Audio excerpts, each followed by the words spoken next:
예, 오늘 9번째 드디어 이제 여기고, 다음 주가 이제 종착역입니다. 오늘 그 강의 드릴 주제는, 생태 계급입니다. 영어로 에콜로지컬 클래스라고 라트르가 이름을 붙인, 그것인데요.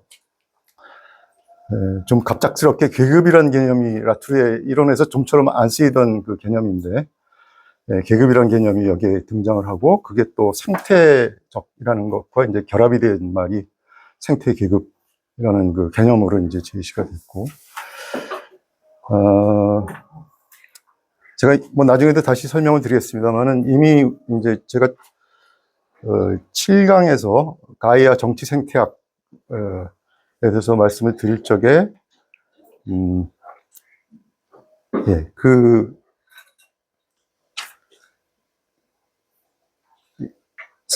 다음에 이제 생산과 생성, 그거를 지난번 강의에서 다뤘죠. 그래서 다 연결이 되는 어떤 사유라고 볼 수 있겠습니다. 그 생태계급은 라트루가 이제 이런 인류세에 어떤 라트루가 가이아 침입이라고 부르는 이제 그런 위기에 인류가 봉착을 했는데, 지금의 어떤 위기를 극복을 하려면은 가이아의 침입을 이제 우리가 잘 거기에 대응을 해가지고 가이아와 인간이 어떤 공존할 수 있는 그런 새로운 가능성으로의 어떤 그런 탐구, 모색, 이제 이런 것들이 필요하다는 생각을 했고, 그래서 그러려면은 가이아와 공존하기 위해서는 이제 이 가이아를 파괴하고 있는 지금, 그 가이아를 폭력적으로 파괴하고 있는 근대 문명을 일단은 벗어나야 된다. 근대 문명은 생산 시스템에 기반을 하고 있는데, 그 생산 시스템을 계속 인류가 고집하고,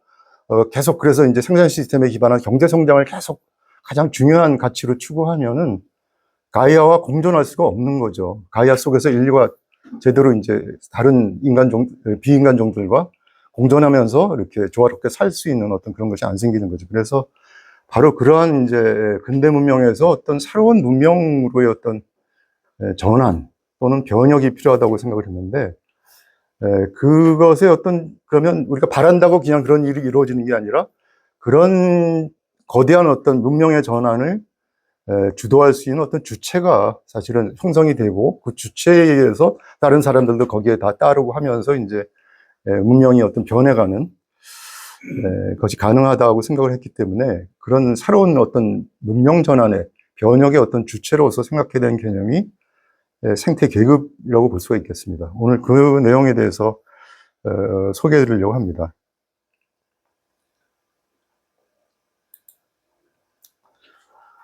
자, 우선 여기서 이제 라트루의 어떤 기존의 사유에서는 등장하지 않았던, 어떤 의미에서 이제 자본주의처럼 이렇게 좀 라트루가 좀 사용하고 싶지 않았던 것 같아요. 그런 개념을. 근데 이제 계급이라는 개념이 이렇게 다시 등장을 하게 되는데요. 여기 뭐 저는 사회학을 전공했지만 여러분들은 사회학 전공자가 대부분 아니시기 때문에 계급이라는 개념에 대해서 조금 생소하거나 좀 생경하고, 또는 또 무섭게 들릴 수 있는 그런 개념이 계급이거든요. 사회학에서는 흔히 이제 사회를 분석할 적에 어떤 기본 개념처럼 쓰이는 개념이긴 한데요. 계급이라는 개념은 사회학자들이 이제 어떻게 정의를 하거나 이제 사용을 하냐면은, 우리가 살고 있는 사회의 어떤 불평등과 갈등의 구조를 가리키는 가장 기본적인 사회학적 개념이 계급이라고 할 수가 있겠습니다. 영어로는 클래스라고 하죠. 그 계급은 하나가 아니라 이게 이제 어떤 인간들의 집단을 의미하는데, 어떤 뭐 생산수단이 생산수단을 둘러싸고 서로 위치가 다른, 그래서 자기의 이해관계가 다른 어떤 그런 집단들이 이제 나눠진다고 사회학자들이 되게 보고 있고, 그래서 이제 그 계급은 이 집단들이죠. 서로 다른, 서로 이해관계가 다른 어떤 집단들. 그들 간에는 서로 불평등과, 그래서 따라서 이제 어떤 서로 갈등하는 어떤 것들이 이제 기본적으로 사회의 어떤 특징이 되도록 만든다고 생각을 하는. 그래서 그것을 설명하기 위해서 사용하는 개념이 이제 계급입니다. 뭐 나중에도 말씀드리겠지만, 계급 개념으로 가장 유명한 것은 이제 막스가 만든 계급 개념이 있고요. 근데 사회학에는 이제 계급이라고 할 적에 꼭 막스 개념 말고도 막스주의를 다 따르는 건 아니거든요. 막스 베버의 계급 개념도 있고, 또 다른 또 뭐 막스나 베버가 아닌 또 다른 어떤 계급 개념도 사실 여러 가지 계급 개념이 있습니다. 근데 뭐 공통점은 하여튼 사회학에서는 사회의 근본적인 어떤 불평등과 그것에 따른 어떤 갈등을 나타내는 어떤 가장 거기에 그걸 분석하고 설명하기 위한 어떤 개념이 바로 계급이다, 이렇게 생각하시면 되겠는데요. 라투르는 이 개념을 이제 왜 빌려왔고 어떻게 사용하고 있는지 오늘 보시게 될 텐데요. 우선 21세기에는 이미 앞에서 제가 설명드렸습니다. 이 기후위기로 인해서 생산수단을 둘러싼 기존의 사회적 갈등, 이게 이제 근대 문명에서의 어떤 기본적인 핵심적인 갈등을, 특히 막스주의 관점에서는 생산수단을 가졌느냐 못 가졌느냐 이런 식으로 이제 사회 집단들이 나뉜다고 생각을 했어요. 물론 생산수단을 가진 거는 굉장히 소수의 자본가 계급이라고 이제 막스주의에서 부르는 그 계급이고, 생산수단을 못 가진 계급은, 그래서 생산수단을 못 가졌기 때문에 자기의 어떤 생계수단을 자본가에게 고용돼 가지고 임금 노동을 받으면서 생활을 해야 되는 노동자 계급으로, 그러니까 생산수단이 있느냐 없느냐에 따라 가지고 그것이 근본적으로 사람들의 어떤 사회적인 위치나 어떤 뭐 부나 이런 것에 불평등을 낳는다는 거죠. 그래서 생산수단을 가진 계급은 자본가 계급이 되고, 생산수단을 못 가진 계급은 이제 노동자 계급이 뭉쳐지는 어떤 그런 식으로 막스주의에서는 이제 보는 거죠. 그래서 그들 간에 이제 사회적 갈등이 생겨나는데, 그거는 이제 근대 문명에서의 어떤 그런 생산 시스템을 물질적인 기반으로 했을 적에 생겨난, 거기서 생산이 어떤 가장, 근대 문명에서, 추구해왔던 어떤 그런 부의 어떤 추구의 어떤 기반이었기 때문에 거기서 이제 생산수단을 가졌느냐 못 가졌느냐 해서 이제 사람들의 근본적인 어떤 위치나 이해관계가 이제 달라진다고 봤기 때문에 그렇게 되는 것인데요. 기후위기로 인해서 여기에 변화가 온다는 거죠. 그래서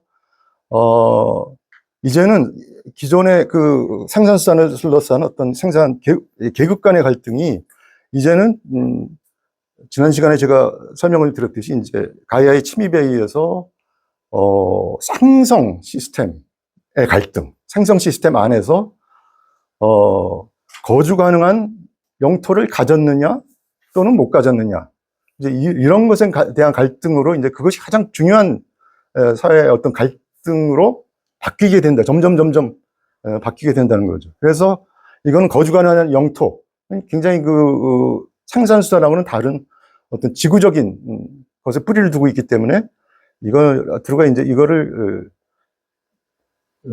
지구사회적 갈등이다. 앞에 지오라는 말, 소셜이라는 말 앞에 지오라는 말을 붙여가지고 지오 소셜한 계급 갈등, 이런 식으로 변모될 것이다 하고 들어는 바라봤어요. 그래서 우리가 살고 있는 21세기 인류세는 기존의 19세기, 20세기까지는 막스주의나 뭐 베버주의나 이런 데서 분석했듯이 사회 집단들이 사회적 계급이라고 할 때 이제 그거는 생산수단 또 부를 소유했느냐 못했느냐 이제 이런 것에 따라서 계급이 나뉜다면, 이제는 거주 가능한 영토, 즉 생성을 위한, 생성의 어떤 조건을 유지하기 위한 거주 가능한 영토를 자기가 가졌느냐 아니면 거기서 박탈됐느냐, 이런 것에 따라서 이제 다시 사회 갈등이나 어떤 투쟁이 나뉘게 되는 지구 사회적 계급으로 점점 사회의 어떤 갈등의 축이 바뀐다고 이제 생각을 한 거죠. 그래서 따라서 이제 그 말이 맞다면, 과거에 19세기에는 사회적 계급에 관한 이론이 필요했다면, 지금은 그 축이 바뀌고 사회적 갈등의 축이 바뀌고 있기 때문에 지구 사회적 계급의 이론이 필요하다고 얘기를 하고 있습니다. 지난 시간에 제가 들고 와서 소개해드린 그 책, 2017년에 라투르가 발표했던 그 다운 투 어스라는 책에서 거기에 이제 13장과 18장에서 그 얘기를 하고 있어요. 그래서 지난 시간에 우리가 공부한 생산 시스템과 생성 시스템의 구분과 연결해가지고, 생산 시스템에서는 사회적 계급으로 이제 사회가 나눠지고, 그런데 생성이 생산 시스템에 의해서 이제 파괴되고 위기에 당면하고 있는 것이 지금의 이제 21세기 기후위기인데, 그 거기서는 이제 지구 사회적 계급으로 이게 계급의 어떤 분화나 그 갈등의 축이 이제 바뀐다고 보는 거죠. 그래서 이미 그래서 이 사회적 계급이 아닌 지구 사회적 계급으로 이게 계급 갈등의 축이 바뀌고 있고, 그것에 관한 새로운 이론이 필요하다고 하는 이론의 필요성 얘기는 다운트 어스 책, 지난번에 제가 소개해드린 그 책에서 이미 주장을 한 것이거든요. 그런데 다만 이제 그 책에서는 그런 이론이 필요하다고만 주장을 했지, 그럼 지구 사회적 계급은 뭐고, 거기서의 계급 갈등은 어떻게 일어나고, 그것이 어떻게 이제 그 계급 갈등을 통해서 나중에 이제 어떤 새로운 생태적인 문명으로 갈 수가 있느냐, 이제 이런 자세한 얘기는 그 책에서 한 건 아니거든요. 그 책에서 한 건 아니에요. 그래서 그 다음에 이어지는 그 이후에 라투르의 연구가 바로 그 문제를 연구한 지구 사회적 계급에 관한 이론과 그 안에서 이제 어떻게 계급 갈등의 축이 벌어지고, 그것이 이제 기존의 귀이기, 어떤 그런 상성 시스템을 파괴하는 그것을 어떻게 벗어날 수 있는 새로운 문명으로의 전환, 뭐 이런 얘기들을 그 책에서는 못했고, 다음에 어떤 연구를 통해 가지고 했는데, 그 다음에 이제 그래서 그거를 담고 있는 어떤 책을 2022년도에 발표를 하게 되거든요.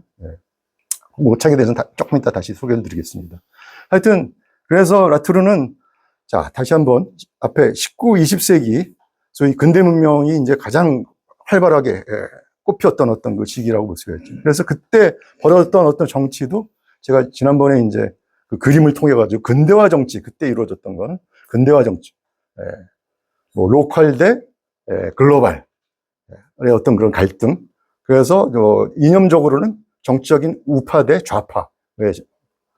그때 그 정치라고 하는 것은 근본적으로 가장 핵심적인 그 갈등이 바로 생산 시스템 안에서의 불평등이었다는 거죠. 제가 방금 얘기한 생산 시스템 안에서 생산이 일어날 적에 가장 중요한 어떤 그런 생산 수단을 가졌느냐, 못 가졌느냐, 이걸 둘러싸고 이제 계급이 나타난다고 생각을 했고요. 거기서 이제 불평등이 생겨난다고 생각을 해서, 거기서는 이제 사회적 계급이 나눠지고, 그 사회적 계급 간에, 즉, 뭐, 한마디로 얘기하면 막스는 이제 그거를 자본가 계급 대 노동자 계급이라고 그랬죠.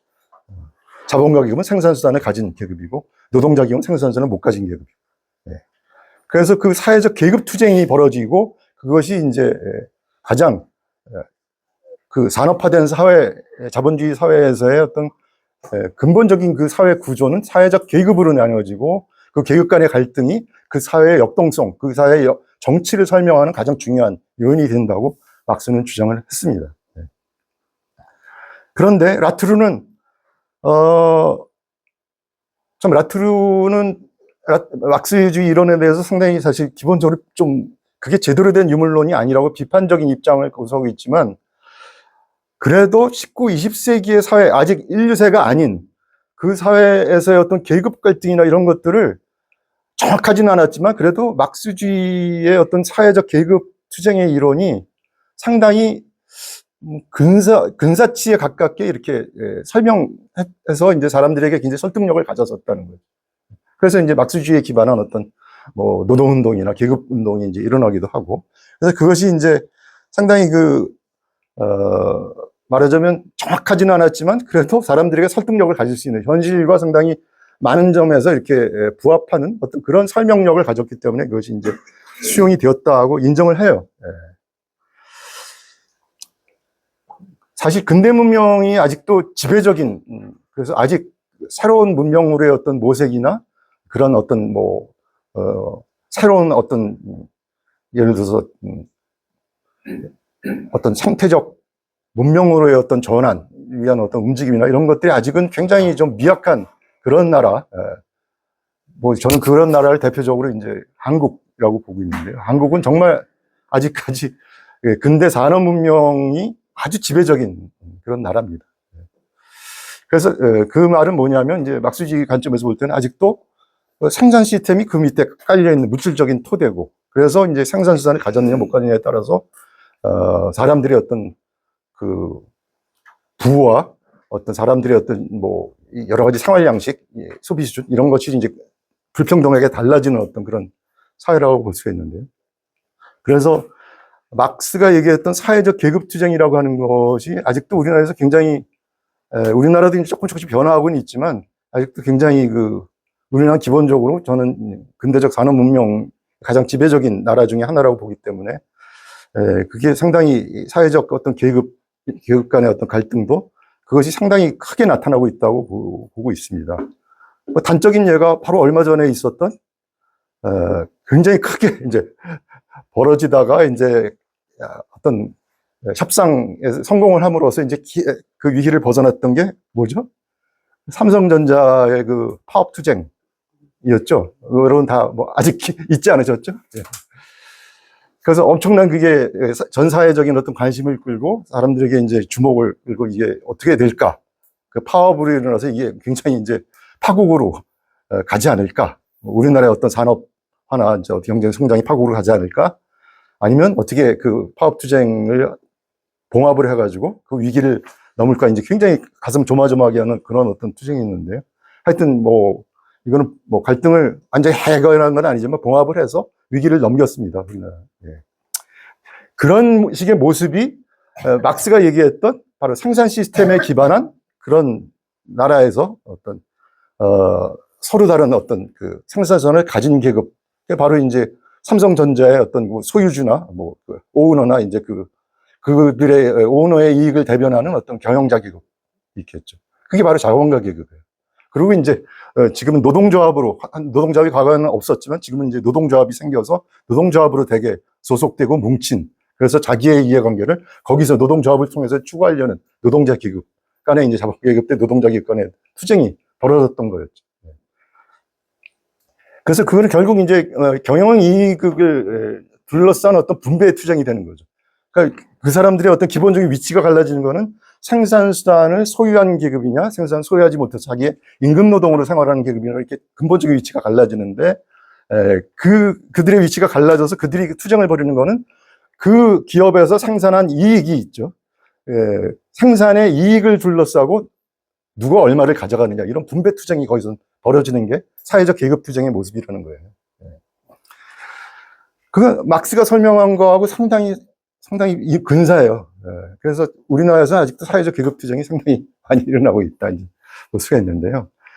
라투르는 이제 유럽에 기반을 둬서 그런지 거기는 이미 그런 사회적 계급 투쟁은 많이, 거기도 물론 완전히 사라진 건 아니지만 19세기, 20세기에 비하면 지금은 굉장히 많이 축소되거나 하여튼 사라졌고, 지금은 생태화를 둘러싼 어떤 투쟁이 벌어지고 있는 것이거든요. 그래서 21세기에 들어와서 특히 유럽이나 서구에서는 이제 이 생태화 정치라고 볼 수 있는 그런 전선이, 지난 시간에 제가 얘기했었죠. 근대인데, 아직도 경제 성장을 추구하는 근대인데, 경제 성장보다는 지금은 이미 이제 기후위기라는 게 이제 어떤 그런 지구의 기후가 변화한다, 생태계가 변화한다는 어떤 인류의 멸망까지도 갈 수 있는 어떤 그런 위기 때문에 우리는 다시 지구의 현실을 다시 파악을 하고, 우리는 이제 이 가이아의 어떤 그런 이루는 일부이고, 가이아의 다른 일부인 비인간 존재들과 공존하지 않으면 우리가 인류의 미래는 없다고 하는 그런 깨달음 속에서 자기의 어떤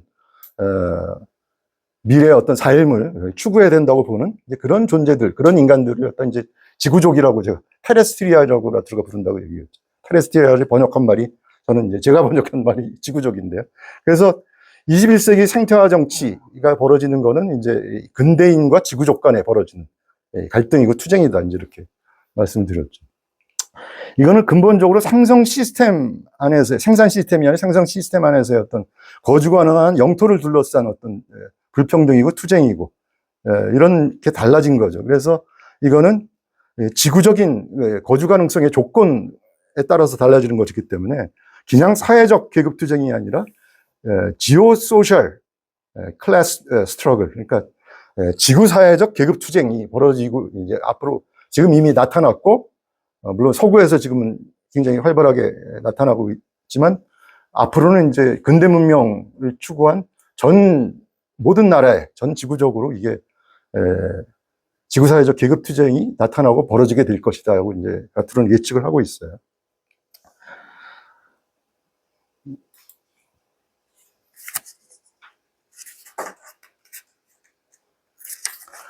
자, 그래서 이런 식으로 이제 라투르가 생산 시스템에 기반해서 사회적 계급이 나눠진다고 봤고, 생성 시스템에 기반해서 이제 지구사회적 계급으로 나눠진다고, 계급들이 나눠진다고 이제 봤는데, 그래서 사회적 계급과 지구사회적 계급의 이론을, 이후에 이제 라트루가, 덴마크의 젊은 사회학자인 니콜라이 슐츠라고 하는, 젊은 사회학자, 그때 이제, 니콜라이 슐츠라고 하는 사람은, 라트루의 석사과정부터 이렇게 지도를 받았던, 그 박사과정의 자기 박사학위 논문도 이제 사실은 라트루가 직접 공식적인 지도 교수는 아니고 이제 코펜하겐 대학에 있었기 때문에 코펜하겐 대학 사회학과에 이제 어떤 교수가 공식적인 지도 교수를 맡았지만 내용적으로는 라트루와 함께 어떤 그런 라트루의 지도를 받기도 하고 라트루하고 어떤 동료로서 같이 연구를 한 지구사회적 계급 이론을 연구를 한 학자가 니콜라이 슐츠라고 볼 수가 있는데요. 그래서 같이 사회적 계급, 과거의 사회적 계급은 이런 것이었고, 지금의 우리가 얘기하는 지구사회적 계급은 이런 것이라고 하는 것들을 갖다 이제 열심히 이론적인 연구를 했습니다. 그래서, 현재까지 진행된 연구를 이 두 가지를 비교하는 어떤 표를 제시를 했는데, 이건 제가 그린 표가 아니라 바로 그 라트루하고 슐츠가 함께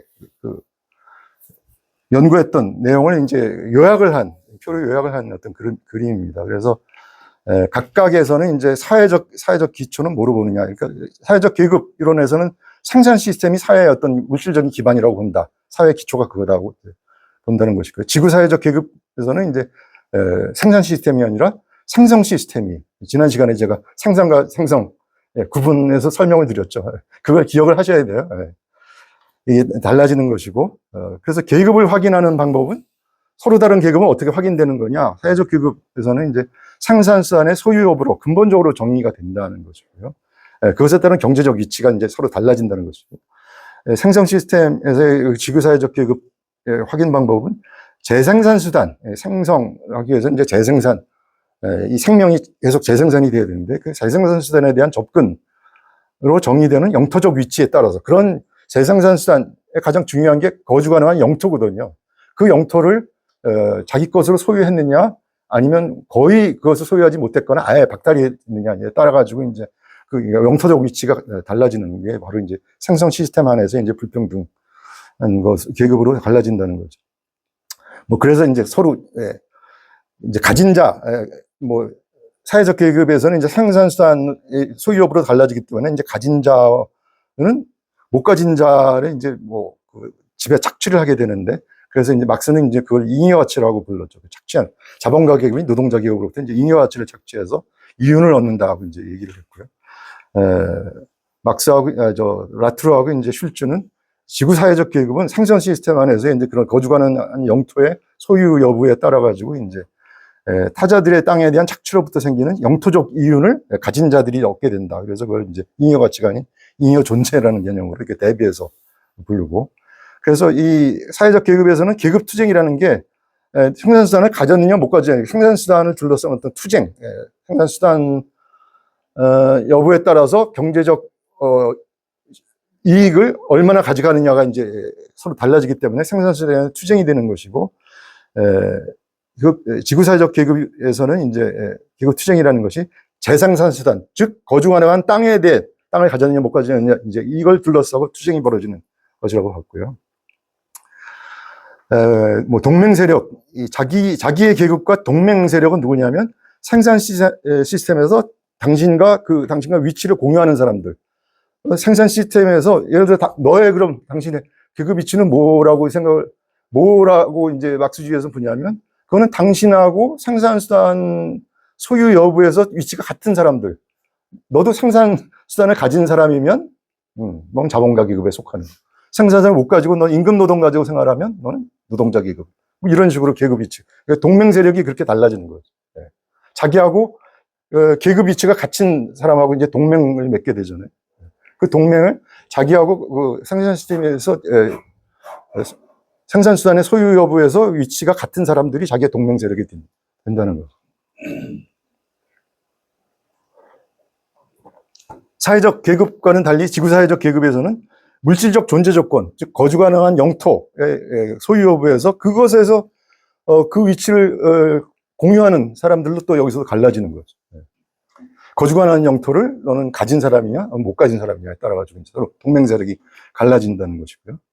자기하고의 적대 세력은 그 반대가 되겠죠. 생산 시스템에서, 사회적 계급 이론에서는 생산 시스템에서 당신의 위치를 공유하지 않는 사람들, 뭐 생산자는 소유한 자본가 계급으로 볼 때는 자기하고 다른 생산 시스템 위치가 다른 사람이 이제 생산선이 없는 노동자 계급이겠죠. 그러면 적대 세력이 되는 것이고, 지구사회적 계급에서는 이제 생산 시스템에는 생성 시스템에서 당신의 어떤 그런 당신의 영토를 뺏어서 점유한 사람들이 나하고 이제 적대 세력이 되는 거죠. 내가 살아가야 될 어떤 땅을 내가 소유하지 못하고 다른 사람이 소유하고 있어. 이러면 이제 타자가 내가 거주해야 될 어떤 내가 생성해서 이제 생존을 유지해야 될 땅인데 그 땅을 내가 소유하지 못하고 딴 자가 소유를 했어. 타자가 바로 자기의 연대 적대 세력이 된다. 이렇게 보는 거죠. 이런 식으로 이제 계급이 나눠지고 계급 간의 어떤 갈등, 투쟁이 벌어진다고 하면서 이제 라트루와 슐츠는 사회적 계급과 대비해서 지구사회적 계급 이론을 발전시키려고 했습니다. 자, 그래서 라트루는 자신의 어떤 가이아 연구를 바탕으로 해서 바로 기후위기를 해결할 어떤 변혁의 주체를 분석하는 작업을 덴마크의 젊은 사회학자, 제가 방금 말씀드렸죠, 니콜라이 슐츠와 더불어서 본격적으로 착수를 했다. 그래서 그 지구 사회적 계급 이론을 개발을 해가지고 이제 이 지구 위기를 해결할 어떤 변혁의 주체로서 이제 계급의 개념을 써가지고 새로운 상태계급이 출현하게 될 것이다. 그래서 출현을 해야 이 기후위기를 해결할 수 있다 하는 어떤 변혁의 주체를 세우는 책을 라트루가 죽는 해 초에 2022년도에 라트루가 2022년 10월 달에 죽었는데요. 2022년 초에 부르르 이 책을 같이 슐츠하고 같이 발표를 했어요. 그리고 이제 영어로는 바로 그 몇 달 뒤에 나왔고, 우리말로는 사실 이 책이 영어로 번역된 것보다 더 빨리 번역돼가지고 불어본을 갖다 바로 번역을 해가지고 이 책이 나왔습니다. 그래서 우리말로 이 책은 제목은 생태계급이라고 번역을 안 하고 이콜로지컬 클래스를 비슷한 말인데 사실 뉘앙스가 약간 다른 게 녹색이라고 번역을 해가지고 녹색 계급의 출현. 아마 국내 독자들은 생태라는 말보다 녹색이라는 말을 더 좋아하거나 더 친근하게 아마 느낄 것이라고 출판사에서 생각을 한 모양이에요. 그래서 이걸 녹색 계급이라고 번역한 거는 라트루가 녹색 계급이라고 부른 적은 없고 우리나라 출판사에서 번역한 이름입니다. 그래서 녹색 계급 꽤 우리나라에서는 많이 읽힌 책이죠. 이렇게 아주 길지 않고 간단해요. 그리고 문장들도 이렇게 굉장히 한 70개의 어떤 그런 간단한 어떤 그런 문단들로 구성이 된 그런 돼 있어서 뭐 읽기에 어렵지 않은 그런 책입니다. 그래서 이 책에서 기본적으로 주장하는 바는 19, 20세기 근대 문명에서 바로 생산 시스템이 그 물질적인 기반이 됐던 그 근대 문명에서는 사회 진보를 위해서 노동계급이 투쟁을 했던 것과 비슷하게 21세기에는 이 거주 가능한 영토를 둘러싸고 이제 계급 투쟁이 벌어지는데, 거주 가능한 영토를 거의 갖지 못하거나 뺏긴 사람들이 이제 생태계급으로 돼가지고 생태계급이 출현해서 과거에 노동계급이 했던 역할과 그걸 대체하면서 새로운 문명을 세우는 그런 문명 전환을 주도하게 될 것이다. 그래서 근대 문명이 아닌 생태 문명으로의 전환을 이 생태계급이 주도하게 될 것이다 하고 이제 기본적으로 그 주장한 게 바로 이 책의 뭐 기본적인 핵심적인 생각이에요. 굉장히 아이디어는.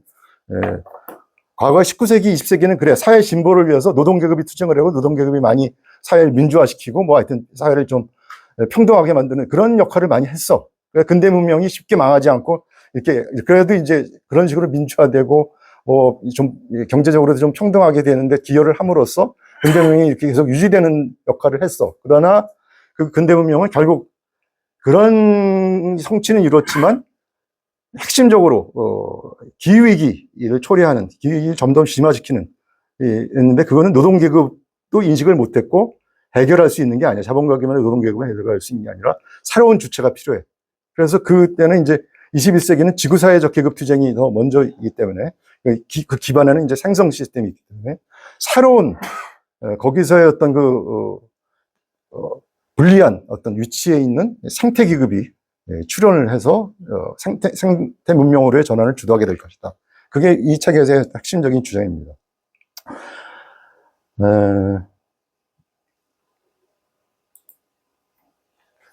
보이시죠? 제가 말로만 설명을 하면 좀 아무래도 이미지가 있어야 여러분들이 이게 확 남을 것 같아서.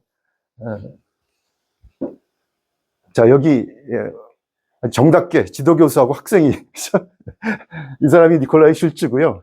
이 사람은 지금 이제 요 사진 찍은 거는 박사과정, 아직 지금은 이제 박사과정이 끝났는데, 그래서 이제 이 사람도 이제 젊은 어떤 교수가 됐는데, 덴마크의 한 대학에서.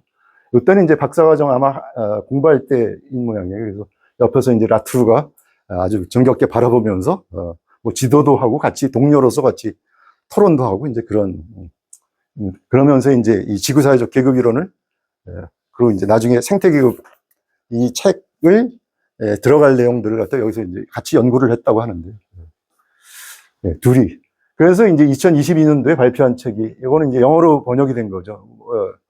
불어로 먼저 발표를 했고 그래서 아투르하고 슐츠 이름이 나오죠. 두 사람이 공저를 하시고 그래서 우리나라의 뭐 서구도 그렇죠. 우리나라도 이제 나쁜 교수들은 자기 대학원 학생이 연구한 거 함께 했거나 대학원 학생이 주로 연구한 거를 훔치는 경우가 있어요. 지금은 이제 그게 문제가 그래서 여러 건이 터졌죠. 그래서 우리나라에서도 감히 그렇게 못하는데 과거에는 그거를 자기의 이름을 대학원에 뺏어가지고 이렇게 하는 경우들이 종종 있었거든요. 그래서 지금은 이제 그걸 우리나라도 이제 연구윤리 뭐 이런 것들이 이제 강화돼가지고 함부로 그렇게 못합니다. 그러면 큰일 나죠. 근데 여기서 반드시 이제 밝힙니다. 그래서 공저라는 거. 나투르가 자기의 지도 학생하고 같이 한 거였지만, 이건 공저다. 이건 나 혼자 한 게 아니다. 반드시 밝히죠. 그래서 영어 제목은 On the Emergence of an Ecological Class. 생태 계급의 출현에 대하여. 이런 제목을 가지고 있는, 그 책으로 나온 거죠. 자, 그래서, 이 생태계급이라는 개념이 이제 그래서 정리가 되고 나왔는데 그 지구사회적 계급 이론을 발전시키면서 거기에 지구사회적 계급에서 거주 가능한 영토를 갖고 있느냐 못 갖고 있느냐에 따라 가지고 이제 계급이 나눠진다고 하는데 그래서 못 갖고 있는 게 바로 이제 어떻게 보면 근대인들과 다르게 이제 여기는 과거에 이제 근대인들하고 대립되는 게 제가 가이아 정치 생태학 얘기할 적에 이제 테레스트리알, 지구족이라고 얘기를 했잖아요. 저도 그래서 헷갈렸어요. 그러니까, 그러면 그 테레스트리알, 지구족하고 생태계급은 관계가 뭐야? 같은 거야? 뭐 어떻게 되는 거야? 이름만 달라진 거야? 근데 꼭 이름만 달라진 건 아니고 사실은 내용적으로도 좀 달라져 있거든요. 그래서 라투르는 이제 근대인에서 우리가 벗어나서 테레스트리알, 그러니까 지구족이 되어야 된다고 얘기를 했고 또 지구족이라는 이름을 사용을 하다가 어떤 지구사회적 계급 이론을 발전시키면서 생태계급이라는 개념이 나오거든요. 이것들 간의 어떤 관계가 뭐지? 근대인과 지구족과 생태계급의 관계가 뭐지? 이제 이게 궁금한데 여러분 궁금하지 않으신가요? 바로 그겁니다. 그래서 여러분에게 나눠드린 제가 자기 정체성 체크리스트라고 제목이 되어 있는 요 한 장짜리 앞뒤로 되어 있는 요거 있죠. 요거 나중에 한번 재미삼아라도 한번 체크를 해보세요. 자기 스스로. 그러니까 9개 설문으로 되어 있는데요. 그리고 이제 점수를 매기는 거예요. 거기 보면은 각각의 질문에 대해서 이게 자기의 어떤 생각이나 자기의 현재 상태를 잘 표현하고 있다면, 매우 그러하다면 5점을 주시고 전혀 그렇지 않다, 자기하고는 전혀 다르다고 보면 1점을 주는 거예요. 5점 척도. 설문 대답할 적에 그러죠. 그래서 전혀 아니면 1점, 아닌 편이다. 전혀 아닌 건 아니고 조금은 비슷한 게 있지만 그래도 되게 아닌 게 더 많다고 하면 2점이고, 그냥 이쪽 저쪽 나는 그쪽 아니다고 보면 이제 중간이고, 그 다음에 이제 그래도 상당히 나와 좀 가깝다. 그렇게 보면 4점이고, 매우 그렇다. 거의, 나하고 거의 뭐 90%, 100% 아주 잘 표현하고 있어, 날. 그런 걸 표현하면 5점 주는 거예요.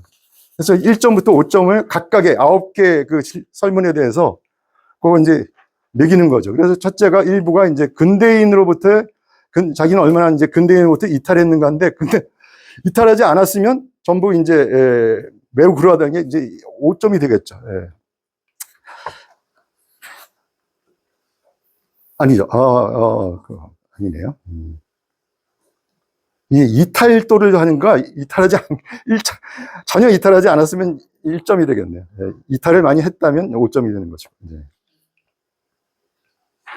네, 그렇습니다. 설문을 다시 보니까 그러네요.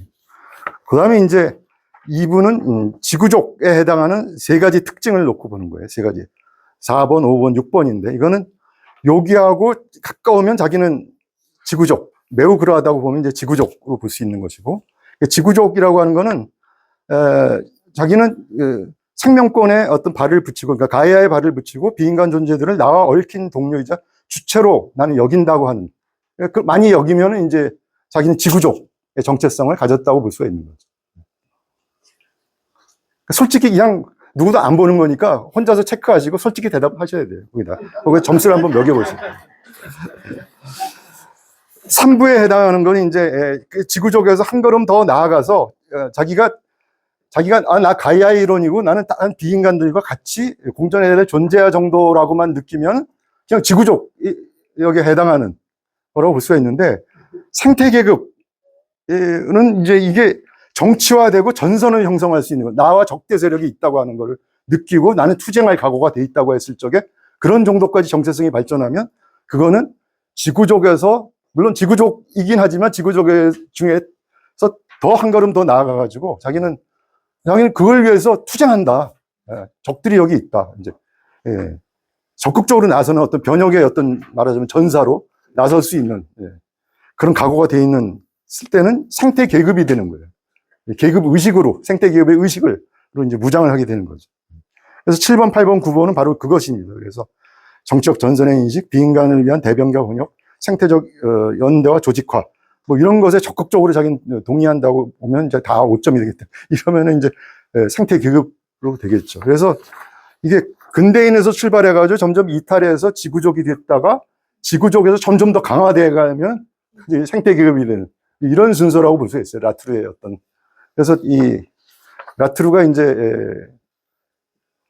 사실은 우리 근대 문명에서 근대 문명을 극복하는 이제 새로운 문명을 뭐 제가 미리 말씀드리면 생태 문명이라고 불렀는데, 근대 문명에서 지금은 이 기후위기는 근대 문명이 초래한 위기이기 때문에 근대 문명을 지속하는 한 기후위기는 해결되지 않는다고 생각을 했고요.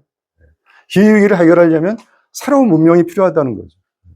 그러니까 생산 시스템이 아니라 생성 시스템으로 그 물질적인 기반이 바뀌어야 되고, 그래서 가이아 속에 우리가 일원이라고 해서 일원으로서 다른 비인간 존재들과 공존해야 되는, 공생해야 되는 그런 삶의 형태로 바뀌어야 된다. 그게 이제 생태 문명인데, 그런 생태 문명을 위해서 나는 투쟁할, 지금은 아직도 우리가 근대 문명 속에 있어. 이거 안 돼. 계속 파괴하고 있어. 그러니까 라트루는 근대 문명의 물질적 기반은 생산 시스템인데, 생산 시스템은 지금 인류세에는 곧 파괴 시스템이 됐다고 얘기를 해요. 왜냐하면 우리 인간과 비인간들이 생명을 유지할 수 있는 그 거주 가능한 영토, 거주 가능한 조건을 근대 문명이, 이 경제 문명을 통해서 계속 생산 시스템이 계속 팽창하고 경제 성장을 추구할수록 이게 파괴되는 거거든요. 그죠? 네. 파괴돼요. 이산화탄소가 배출돼가지고 기후가 격변하면 다 파괴가 되는 거예요. 우리가 거주하는, 인간이 거주할 수 있는 땅의 조건이 바뀌고 하면서, 그죠? 네. 기후가 극단적으로 바뀌고, 벌써 폭염이 이미 왔죠? 네. 폭염이 오고, 폭우가 곧 내릴 거고, 또 뭐, 해수면 상승이 일어나서, 뭐, 우리 육지가 물에 잠기고, 뭐, 이렇게 될 게 너무나 지금 그쪽으로 가고 있거든요. 그러니까 그게 다 우리가 살고 있는 근대 문명이 초래한 결과라는 거거든요. 그러니까 이게 거주 가능성을 파괴하고 있는 게 바로 근대 문명이기 때문에, 그거는 근대 문명의 물질적 기반인 생산 시스템은 곧 지금 인류세에서는 바로 파괴 시스템이 되고 있다. 그 생산 시스템은 이꼴 파괴 시스템. 이게 생산 시스템과 파괴 시스템이 전혀 반대말 같지만 인류세에는 그게 동의어가 되어 있다. 생산 시스템은 곧 파괴 시스템이다. 여러분, 우리 일반적인 용어에서는 생산은 좋은 거고, 파괴는 나쁜 거고, 뭐, 이렇게, 보통, 이렇게, 그냥 뭐, 상식적으로 그렇게 생각을 하잖아요. 근데 인류세의 특징은, 과거에는 그 말이 좀 통할 수 있는, 그러니까 생산과 파괴를 구분해서 보는 게, 또는 반대말로 보는 게, 그냥, 뭐, 그런 대로 맞지 않나, 이렇게 생각이 들었을지 모르지만, 인류세, 우리가 살고 있는 21세라고 하는 거는, 근대 문명의 그 생산 시스템이 점점 파괴하고 있는, 우리가 살아가고 있는 이 물질적인 기반이 생성 시스템을 파괴하고 있는 세상이거든요. 그 대표적인 게 바로 기후변화고, 그 다음에 뭐 팬데믹이고, 뭐 이런 것들이거든요. 그러니까 이 생산 시스템은 곧 지금 파괴 시스템이 됐다. 그게 라투리의 어떤 기본적인 주장인데 한번 생각을 해보십시오. 저도 감히 그런 생각까지 못하다가 생산하고 파괴는 지금 동의어가 됐다, 인류세에는. 이게 이제 라투르의 기본적인 주장인데 그거에 의미하는 게 뭔가, 과연 나는 동의할 수 있나, 이런 거를 좀 생각을 해보시는 게 상당히 좋지 않을까, 이런. 그리고 이제 한번 다시 한번 설문지에 뭐 재미삼아서라도 한번 오늘 나중에 체크를 해서 9개 설문에 이제 점수를 매겨가면서 그 뒷면에 보시면은, 그래서 자기 총합 점수가 그렇게 나와요. 15점에서 25점 사이에 있으면 나는 근대인. 26점에서 38점 사이에 있으면 나는 지구적. 지구적. 아직 생태계급까지는 못 간. 근데 39점에서 45점. 45점이라는 건 생각을 해보세요. 9개 앞에 설문이잖아요. 그럼 다 5점을 받았다는 거예요. 다 그렇다. 난 근대인으로서 이탈했고 지구족이지만 지구족에 가장 더 앞서 나가서 난 생태계급, 현재의 나의, 난 싸울 각오까지 돼 있다. 다른 사람들, 나와 비슷한 생각을 하는 사람과 연대해가지고 싸울 각오가 돼 있다. 그런 사람들은 이제 5점을 다 주겠죠. 그럼 9개 설문에 5점을 주니까 45점이 되겠죠. 그럼 생태계급. 당신은 확실한 생태계급. 이렇게 되는 거예요. 그래서 이 체크리스트는 혼자 하기보다 주변 동료나 학생들이 있으면 같이 작성하고 같이 해보는 게 더 의미가 있다고 이제 볼 수가 있습니다. 라투르가 직접 이런 뭐 체크리스트라든지 어떤 설문이라든지 이런 것들을 직접 자기가 작성해가지고 학생들하고 많이 해봤다고 그래요. 라투르는 그냥 좀 독특한 철학자죠. 이게 철학을 했지만 동시에 그 철학을 사변적으로 머릿속으로 한 게 아니라, 머릿속에서 물론 사변적인 하지만 그거를 경험적으로 가서 관찰을 하고 그 자기가 사변한 거 경험적인 게 과연 맞나 안 맞나 이런 거 항상 검증하면서 하는 경험적인 철학자였거든요. 그래서 철학자이자 사회학자이자 인류학자가 바로 라투르라는 사람의 어떤 그런 독특한 특성이, 학문적인 특성이거든요. 그래서 이 사람은 저는 계속, 그래서 어느 한 학문의 어떤 구획으로 쳐서 이 사람을 뭐 철학자다, 사회학자다, 인류학자다 이렇게 하기보다는 철학과 사회학과 인류학 이런 경계가 없어져야 된다고 보는 그런 활동을 했던 사람이기 때문에 하이브리드 학자다, 그렇게 표현하는 게 가장 라투르를 표현하는 말에 맞다고 생각을 합니다. 그럼에도 불구하고 국내에서는 아직도 이게 칸막이가 심해서 학문마다 꼭 라투르를 공부할 때도 이 사람은 철학자야, 왜 사회학자라고 그래, 뭐 이렇게 싸움이 일어나기도 한대요. 그러니까 참 안타깝죠. 라투르가 봤다면 참 한심하군. 아직도 날 제대로 이해 못했군, 이렇게 생각을 하겠죠. 자, 그런데 생태계급이 싸워야 될 적은 누구인가? 물론 당연히 근대 문명을 아직도 계속 틀리지 않았다, 계속 추구해야 된다고 보는 근대 문명에 저게 되겠는데, 그러면 제가 전에 얘기했던 그 근대인들은 제가 로컬과 글로벌이 있다고 그랬죠. 그죠? 로컬과 글로벌. 그리고 또 하나가 나중에 생긴 게 트럼프 같은 사람들이 얘기하는 게 이 세상 바뀌라고 했던 세 가지 정치적 유인자가 있다 했잖아요. 거기는 다 근데 기본적으로 근대화를 추구하는, 근대 문명이 옳다고 생각하는 어떤 그런, 근데 다 근대인이라고 부를 수 있다. 그들과 대비되는 게 이제 테레스트리알, 지구족하고, 이제 그래서 생태화 정치의 전선은 그런 근대인 대 지구족 간에 이제 생기는 전선이라고 이렇게 했는데, 그렇게 따지면 지금 수적으로 볼 적에 근대인이 너무 압도적으로 많죠. 압도적으로 많아요. 그러면 그 지구족이 뭉쳐서 또는 생태계급이 뭉쳐가지고 그들은 뭐 지금 아직 소수일 텐데 유럽은 좀 많지만 우리나라 같은 경우에는 정말 적죠. 예.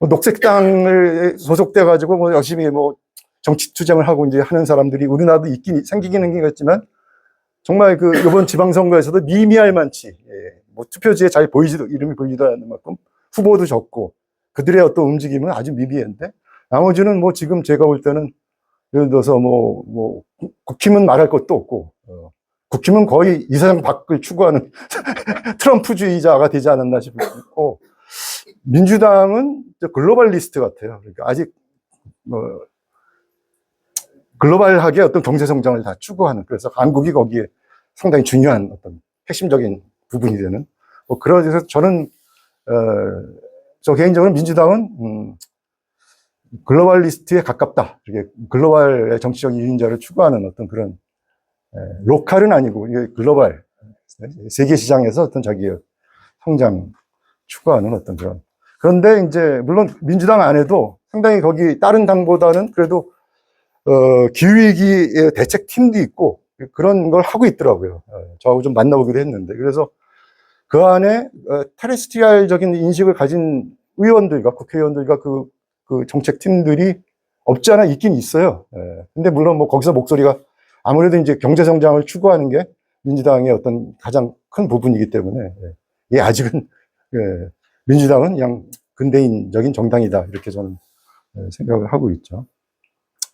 자 그런데 그래서 제가 말씀드린 건 뭐냐면 생태계급은 이제 어떤 생태계급 투쟁에 대한 어떤 적이 있고 그러니까 계급이라는 거 하는 거는 자기와 그 물질적인 위치를 공유하지 않은 사람들을 이제 그건 자기의 적대 세력이 될 수밖에 없는 것이라고 보고 그 계급 간의 어떤 투쟁이 벌어져야 이제 어떤 변화가 오는 전체 사회, 전체 문명이 전체 문명이 어떤 변화가 오는 것이라고 볼 적에 생태 계급이 그럼 누구하고 싸워야 되나?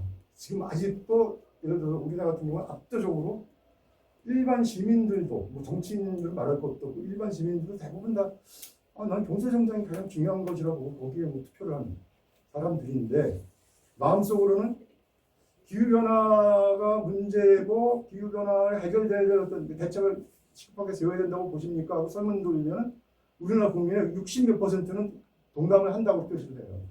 그런데 그게 이제 중요한 건 생각으로 거기에 동감을 좋은 사람들이니까 그렇게 할지 모르지만 근대인에서 벗어난 게 아니죠.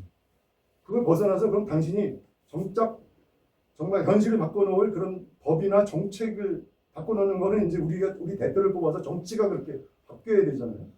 그럴 적에 그럼 일반 시민들이 할 수 있는 거는 이제 유권자로서 표를 던지는 건데 표를 던질 적에 당신은 그럼 기후 경영학을 가장 앞선 당신의 지역에서 뭐 지역에 어떤 뭐 무슨 공항을 세우고 그런 어떤 도로를 만들고 이런 근대 문명 이 근대 성장을 위한 어떤 정책보다 기후 대책을 더 중요시하는 우선시하는 정당에 표를 던지겠습니까? 했을 적에 일반 시민들은 갈등하지만 우리나라 시민들은 대부분 다 좋은 분이라고 저는 보거든요. 그 기획이 정말 설문조사하면 신문 기사도 났어요. 67%인가가 다 문제라고 다 생각한다는 거예요. 훌륭한 시민들이지. 근데 정작 투표를 할 때는 그거는 아무래도 뒷전을 하고 자기의 현실적인 이해관계하고 없을 때는 우리 지역에 공항이 들어오는 게 좋지.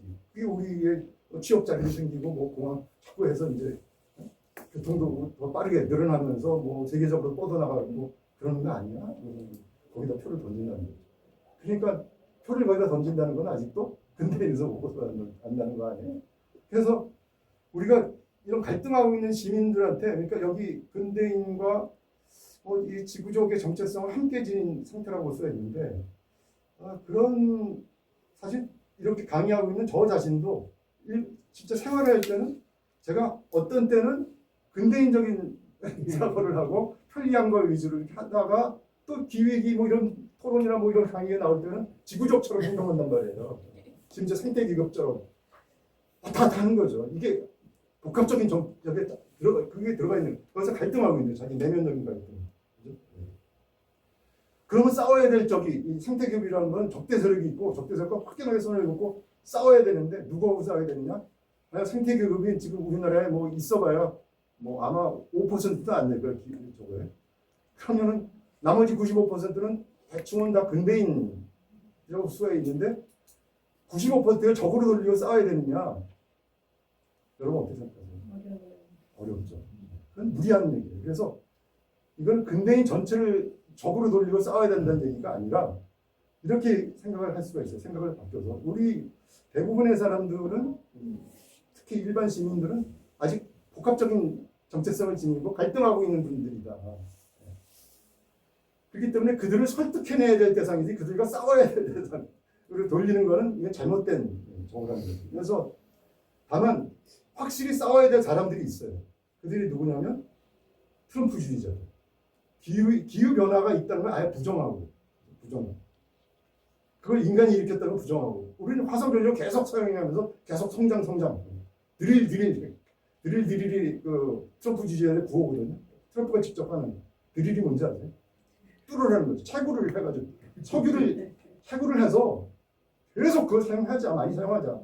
그게 트럼프주의자. 왜냐면 거기는 기후 변화가 없거든요. 트럼프주의 기후 변화 믿지는 않아요. 그러니까 유엔 기후 변화에 여기서 탈퇴하고 계속 기존처럼 우리 경제 성장하자. 근데 트럼프가 지난주에 얘기했지만 참 교활한 게 라트가 보기에는 다 알고 있다는 거예요.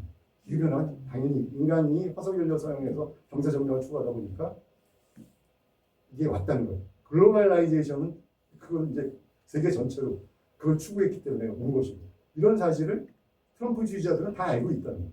특히 트럼프 비롯한 그 정치 엘리트들은. 그래서 이미 그걸 다 알고 있는데 그거를 인정했다가는 큰일 나죠. 일반 국민들, 일반 시민들이 그 사실을 다 알고 있다가는 다 여기서 우리가 얘기했던 지구적이나 다 생태계급이 돼가지고 막 화석연료 산업이나 그거를 대변하는 자기 같은 정치가들에게 대항해서 싸우려고 들 거 아니에요. 그러니까 이거는 딱 안 된다. 기후변화를 일단 부정을 하고 그런 거 없어. 화석연료 때문에 생긴 게 아니야. 뭐 기온이 높아지더라도 화석연료 때문에 생긴 게 아니라 자연의 사이클 때문에 뭐 생긴 거야. 뭐 태양 주기설 뭐 이런 거 가지고 이제 얘기를 하고 우선 기후변화를 부정을 하고 그다음에 저걸 치는 거죠. 국경을 쳐가지고 이미 근대 문명, 이 화석연료에 기반한 근대 문명을 구가하는 미국을 비롯한 이 서구에 이거는 계속 그걸 유지를 하게 만드는 이 트럼프주의거든. 그래서 국경을 폐쇄를 하고 거기다 딱 장벽을 세우는 거죠. 그래서 저 제3세계에서 이제 기후 난민이 생기는데 거기를 이제 가장 기후 위기가 원인은 이산화탄소 배출이기 때문에 근대 문명을 가장 누린 나라들에서 배출을 하지만 피해는 아프리카, 뭐 이런 태평양 섬나라들, 뭐 여기부터 이제 온다는 거죠. 그래서 그들이 들어오지 못하게 국경 장벽을 세우고, 그리고 자기 나라에 들어와 있는 소위 제3세계에서 온 이민자들이나 유색인종들까지 이제 쫓아내는 이민자 추방 정책을 세우고, 이게 이제 트럼프주의의 그런 어떤 극우 민족주의라고 볼 수 있습니다. 자기 나라는 국경을 세워서 절대 외부의 그런 위협으로부터 딱 지키고 우리는 화석연료 문명의 어떤 혜택을 계속 누리겠다고 하는 그런 정책입니다. 그래서 트럼프주의 하에서는 이 불평등이 더 심화돼서 세계적으로 더 심화될 수밖에 없어요. 그리고 기후위기도 더 심화되는데 아마 기후위기의 피해를 자국보다는 근대 문명에 어떤 발전하지 못한 나라들이 제3세계 국가들이 더 심하게 피해를 당하는 이런 식으로 이제 다만 그들로부터 오는 위협은 이제 국경 장벽을 세워서 막고 뭐 이런 게 트럼프주의거든요. 그래서 이거는 굉장히 아주 좀 교활하고 모르기 때문에 하는 게 아니라 다 알고서는 그렇게 세운 거거든요. 그래서 트럼프를 그냥 미친 사람, 뭐 그냥 되게 합리적인 사람, 뭐 하는 행동이 웃겨, 뭐 이런 식으로 얕잡아 볼 게 아니라 굉장히 거기는 트럼프를 지지하는 어떤 거기 정치 엘리트들은 굉장히 교활한 사람이에요. 그리고 거기 트럼프를 지지하는 일반인들까지 그걸 다 알고서 한다 이렇게 뭐 생각하기는 뭐 저도 쉽지 않을 것 같아요. 그냥 트럼프가 하는 말을 그냥 믿는 거죠. 트럼프가 옵니다. 그 트럼프가 하는 말대로 하면은 뭐 자기의 어떤 이제 미국이나 어떤 서구의 어떤 백인 노동자들이기 때문에 아, 그렇게끔 장벽 세우고 하면은 우리한테 좀 유리한 거 아니야? 뭐 이렇게 믿기 때문에 이제 하는 거죠.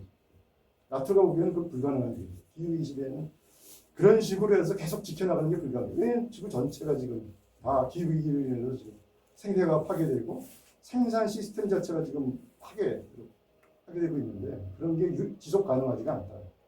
그래서 나토는 걸 이 세상이 바뀌라고.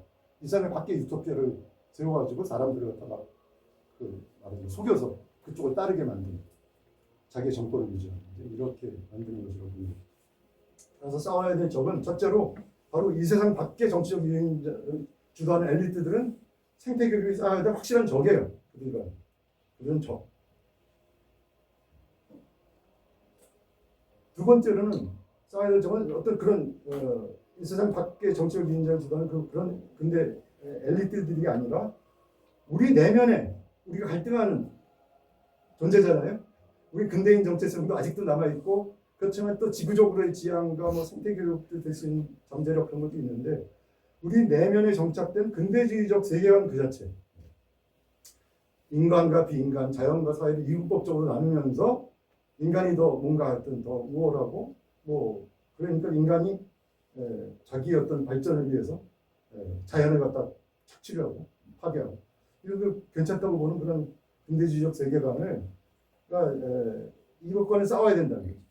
근대주의적 세계관에서 벗어나서 이제는 생태 문명적인 새로운 세계관, 가이아적 세계관으로 바꿔야 된다. 그 다음에 이제 세 번째로는 인간과 비인간의 의존적 얽힘을 보지 못하게 가로막는 기존의 제도적 물질적 관성, 생각만이 아니라 이미 근대문명에서 그렇게 인간과 비인간을 딱 분리해서 취급하는 그런 제도와 물질적 관성이 있어요. 그러니까 화석연료에 기반한 기존에 이미 생겨난 공급망들 이런 게 우리 생각만 바뀐다고 쉽게 없어지지는 않잖아요. 그죠?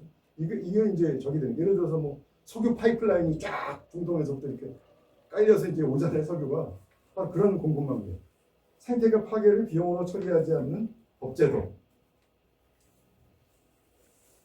그리고 비인간 행위자의 목소리를 배제하는 기존의 인간 중심적인 민주주의 우리가 생각하는 민주주의는 다 인간만 권리를 부여하고 인간들에게만 투표권을 주고 인간만 또 뭐 정치에서 어떤 그런 의회에서 대표가 될 수 있고 그래서 비인간들은 행위자로 취급하지도 않고 그 배제를 하는 거죠. 기존의 민주주의가 그런 민주주의가 바뀌어야 된다. 이들을 적으로 삼아서 생태계를 이제 싸워야 된다고. 그러니까 우리가 대충 조금 아까 얘기했지만 95%가 아직도 근대인에 남아있다고 했을 적에 95%가 싸워라. 그게 아니에요. 그게 아니고 싸워야 될 때서는 이 세상 밖의 정치적 유인들 이 정치적 엘리트들은 사실은 얼마 안 돼요. 정말 트럼프주의를 만들어내거나 그걸 믿는 사람들은 물론 미국에는 뭐 마가 세력들이 꽤 되죠. 근데 한국에는 아직 극우 세력이 제가 볼 때는 한국의 트럼프가 그러는 게 윤석열인데 윤석열 지지자들이 꽤 많이 몰랐다가 있다는 걸 우리가 알게 됐죠. 어제 계산한 걸 이렇게 설문 통해서 그런 극우적인 생각, 윤석열의 어떤 그런 걸 찬성하는 사람들 한 10%? 꽤 돼요, 우리나라. 그 이상이에요. 그 이상? 그래서 하여튼 그건 뭐 또 이게 설문을 어떤 거로 했느냐 이제 경제선이 항상 수치는 정하지만 하여튼 10% 이상은 됩니다. 미국보다 많지는 않은 것 같아요. 그러니까 우리가 윤석열 탄핵에 성공을 하고 그리고 지금 이렇게 민주주의 속에서 아직도 살고 있는 그렇지 않았으면 아마 미국보다 더한 트럼프주의적인 그런 나라에서 살게 되지 않았을까 싶긴 해. 그렇습니다. 자, 마지막입니다. 문명화에 관한 얘기를 해야 되는데요.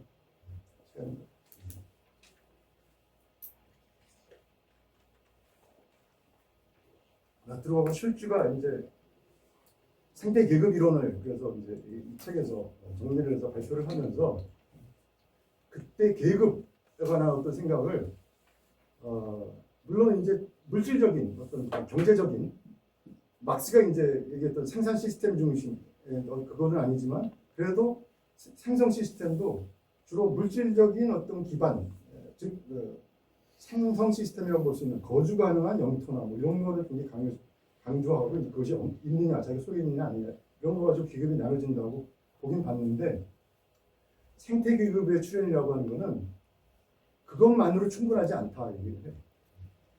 그건 뭐냐? 이게 이제 문명이라고 했었죠. 문명을 주도할 수 있는 새로운 변혁 세력이 되려면은 훨씬 더 세련되고 어떤 문화적으로도 더 어떤 풍부한 새로운 가치를 만들어내고 추구하는 이제 그런 세력이 되어야 되는데, 그래서 계급이라는 말 속에 그런 어떤 문명 문화적인 어떤 새로운 물질적인 것만 아니라 의식적인 측면의 어떤 그런 특성, 그런 것들이 있다고 이제 특성을 부여하면서 빌려오는 게 또 다른 어떤 그 계급 이론이 있는데, 그게 뭐냐면 독일 출신의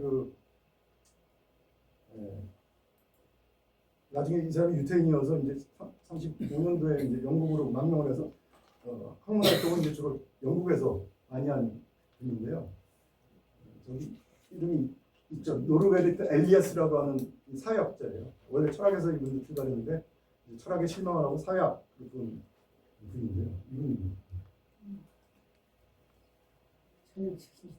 독일 출신의 영국 사회학자죠. 이분의 가장 대표작이 발표한 거는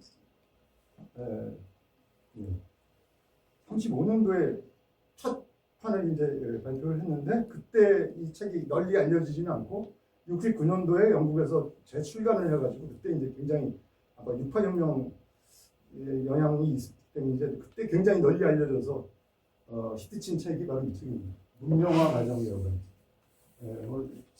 시빌라이징 프로세스라고 하는 책입니다. 시빌라이징 프로세스. 문명화, 시빌라이징. 문명이 아니라 문명화. 동사가 됩니다. 문명화의 과정, 문명화.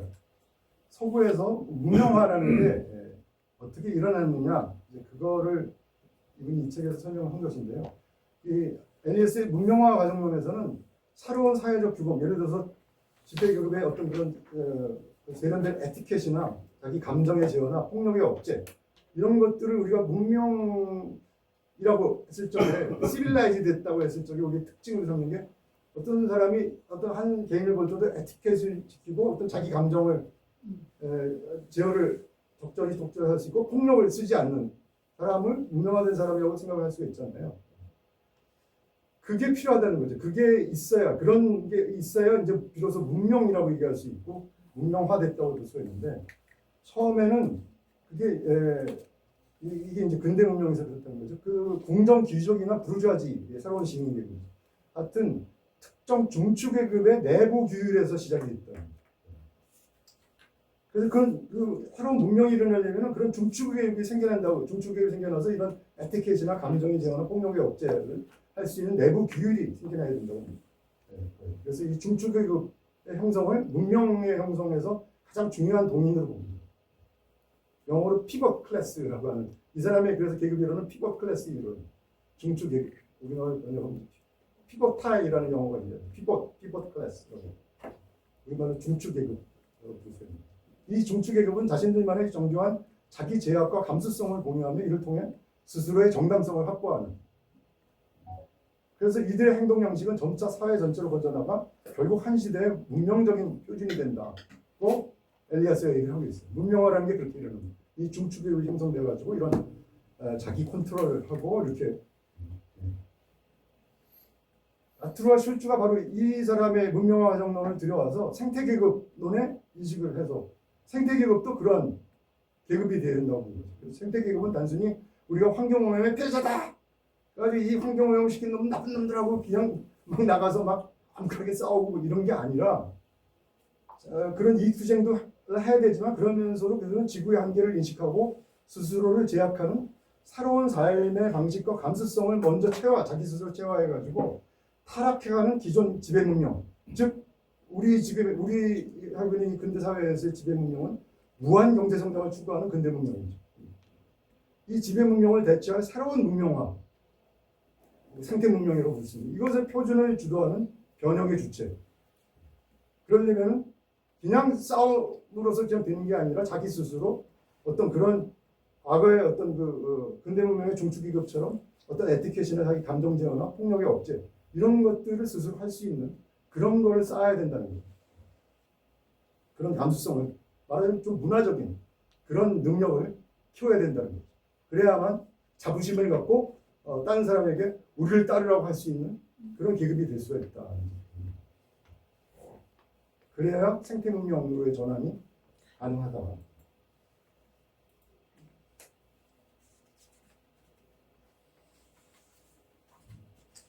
이 표는 나중에 제가 오늘 사실 말씀드린 걸 하게 됐는데 제가 갑자기 처음입니다.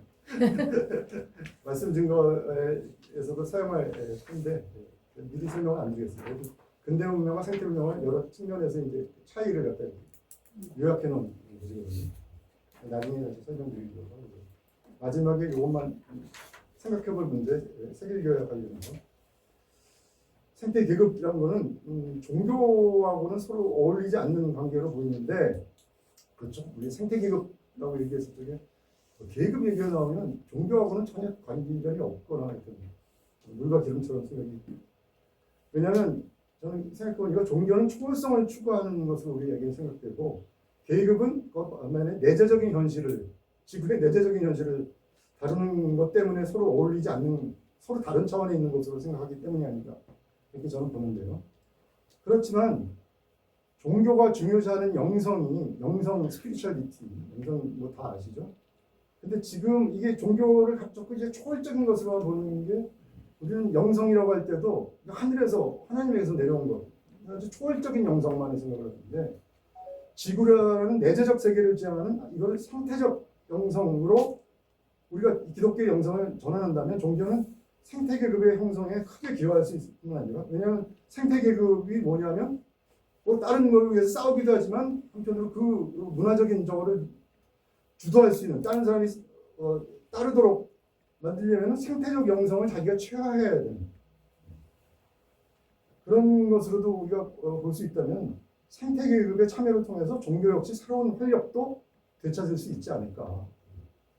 지금 기독교가 사실은 굉장히 제가 볼 때는 서구는 이미 말할 것도 없고 한국도 굉장히 침체되고 되어 있는데, 이게 너무 초월성으로 이제 생각을 해가지고 이 땅의 것들은 그냥 거의 관련이 없는 것처럼 이렇게 생각이 돼서 그런 것이 아니고, 오히려 우리가 초월적 영성이 아니라 생태적 영성으로 영성에 관한 생각도 많이 바뀐다면 그게 생태계급에게 필요한 것이고, 그럼 생태계급이 반드시 그런 생태적 영성까지 갖춰서 어떤 그런 이 땅의 어떤 기후위기를 심각하게 바라보고 그걸 어떻게 영성적으로 또 설명을 하면서 이게 생태문명으로 바꿔나갈 수 있는 그런 걸 한다면은 굉장히 종교가 생태계급 형성에서 굉장히 중요한 역할을, 어떤 의미에서 주도적인 역할을 할 수 있는 그런 가능성도 있지 않을까 저는 그렇게 생각합니다. 그래서 종교와 생태계급이 꼭 이렇게 본다면 꼭 이게 물과 기름처럼 서로 다른 세계에 사는 것이 아니다. 굉장히 서로서로를 필요로 하는 그런 관계라고 볼 수도 있다. 저는 그렇게 생각을 하는데 여러분들 어떻게 생각하는지 한번 생각을 해보시면 감사하겠습니다. 오늘 강의 여기까지 하겠습니다. 감사합니다.